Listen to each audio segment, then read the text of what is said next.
Bienvenue sur ATEC.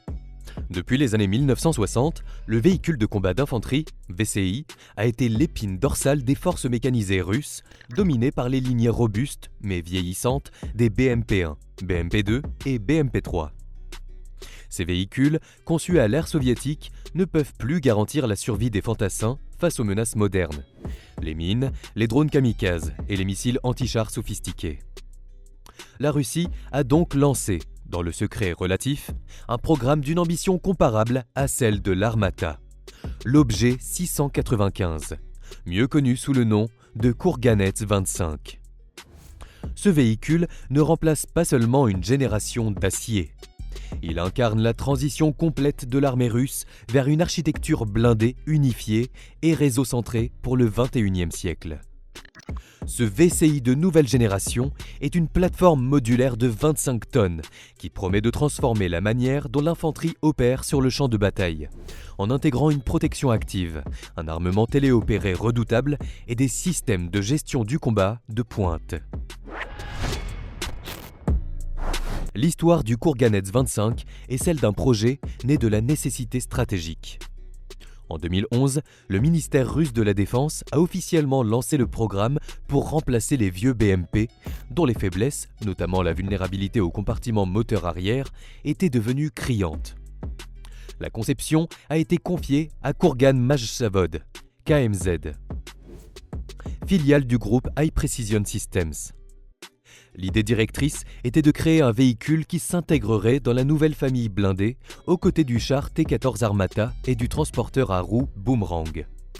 Cette approche modulaire devait simplifier la logistique et la maintenance de la future armée blindée.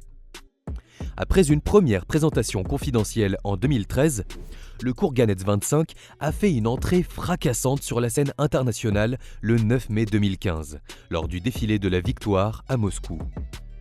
Dévoilé en même temps que le T-14 Armata, il a immédiatement suscité un vif intérêt, symbolisant la renaissance technologique des forces russes. Cependant, le chemin vers le service actif n'a pas été sans embûches. Entre 2017 et 2022, le programme a été confronté à des tests prolongés, des difficultés financières chez les fournisseurs, des retards dus à la corruption et, surtout, à la pénurie de composants importés qui étaient essentiels à son électronique sophistiquée. Le design du Kourganets 25 rompt radicalement avec ses prédécesseurs soviétiques. Le changement le plus fondamental est sa disposition interne. Alors que les BMP historiques plaçaient le moteur à l'arrière, forçant les fantassins à sortir par des trappes latérales dangereuses, le Kourganets 25 positionne le moteur à l'avant droit. Ce changement améliore considérablement la survivabilité de l'équipage, le moteur offrant une couche de protection balistique supplémentaire et permet l'installation d'une rampe hydraulique arrière pour un débarquement rapide et sécurisé des 7 fantassins. Le véhicule est un châssis chenillé entièrement neuf, mesurant 7,2 mètres de long pour 3,2 mètres de large. Son poids est d'environ 25 tonnes, justifiant son nom, et le moteur diesel YAMZ 780 de 800 à 850 chevaux lui permet d'atteindre une vitesse de pointe de 80 km/h sur route et une autonomie opérationnelle d'environ 500 km. De plus, le Kourganets 25 est amphibie, se propulsant sur l'eau jusqu'à 10 km/h grâce à 2 hydrojets arrière, une capacité essentielle pour les opérations en Russie et au-delà. L'ergonomie a également été révolutionnée, les postes de pilotage étant assistés par des écrans LCD et, de manière surprenante, des joysticks de style PlayStation pour faciliter la formation et l'opération des systèmes d'armes. La protection est l'innovation majeure du Kourganets 25. Conçu pour survivre aux menaces modernes, il intègre un bladage modulaire composé de panneaux composites amovibles. Mais le véritable bouclier est son système de protection active, APS.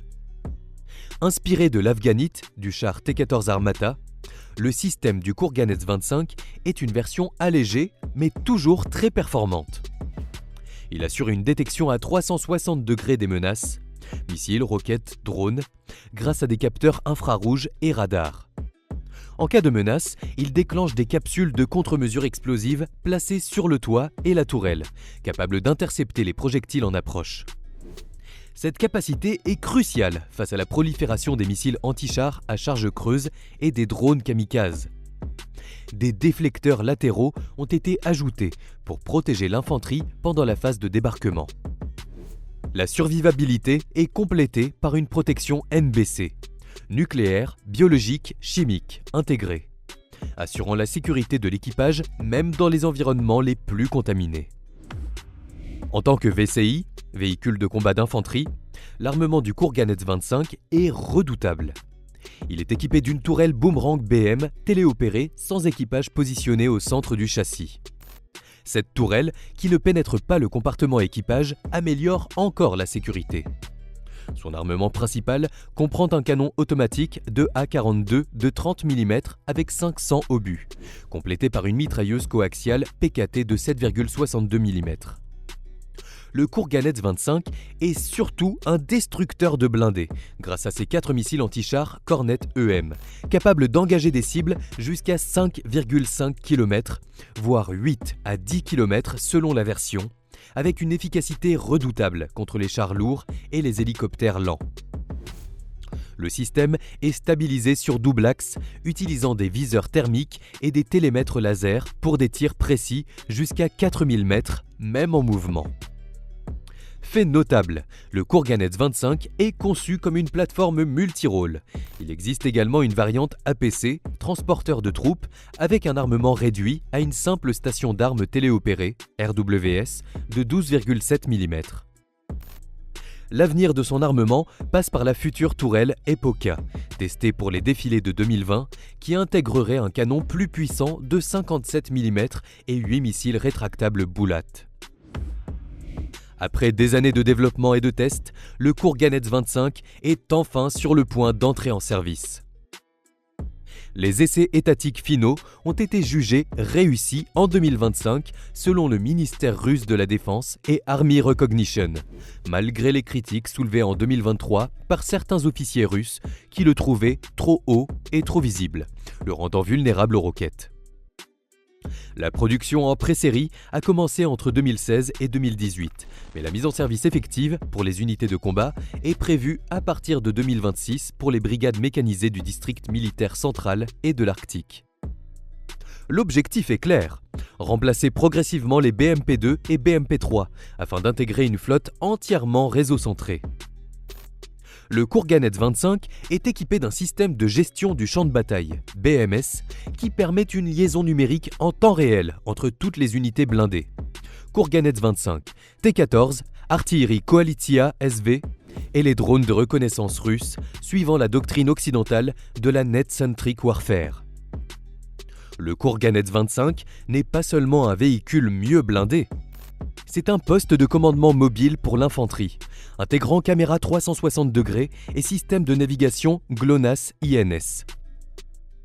Il est le chaînon manquant dans l'ambitieux plan russe de créer une force terrestre entièrement nouvelle, capable de survivre et d'opérer avec une efficacité létale dans la guerre moderne. Le Kourganets 25 est un saut qualitatif. Un véhicule de combat d'infanterie blindé, réseau-centré et équipé d'une protection active. Malgré les retards et les critiques sur sa taille, il est le garant de la survie de l'infanterie dans l'environnement hautement létal du XXIe siècle, où l'omniprésence des missiles et des drones rend l'héritage soviétique obsolète. Partagez vos avis dans les commentaires ci-dessous. Le Kourganets 25 sera-t-il, comme l'Armata, limité par les difficultés de production, ou deviendra-t-il la véritable colonne vertébrale des forces mécanisées russes ? Si cette analyse factuelle et immersive de la modernisation des forces blindées vous a passionné, soutenez notre travail. Abonnez-vous à ATech et activez la cloche de notification pour ne manquer aucune de nos prochaines analyses stratégiques sur les technologies militaires qui définissent le monde. À très bientôt.